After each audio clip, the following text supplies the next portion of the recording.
Rosemary Ndlovu entered court with her feet in chains and a new hairstyle. She seems to be someone who is very much vested in her appearance. Rosemary is a former South African Police Services officer who is being accused of using hitmen to assassinate her family members, and she is also charged with planning the murder of her sister and her 5 children.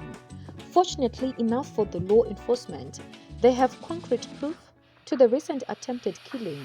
This is something that she couldn't have anticipated herself, whereby as a former officer, she would have thought about every possible outcome that would have happened to get her captured by authorities. She would have surely devised a plan to beat those allegations in the court of law.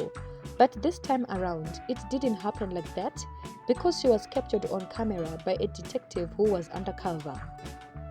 Rosemary Ndlovu, the family murderer, and some call her Killer Cop and others call her Insurance Killer, apparently received 717,000 rand after her sister Somisa Ndlovu died.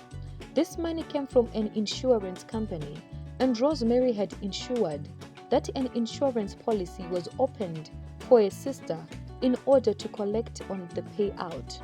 Ndlovu also received 416,000 rand from her boyfriend Maurice Mabasa's death. A year later, she got 115,000 rand from American Embassy, where her boyfriend was employed.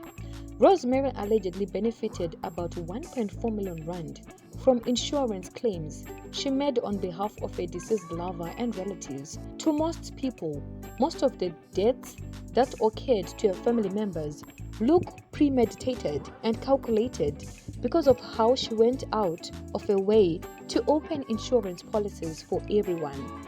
This is something that has not been heard of before.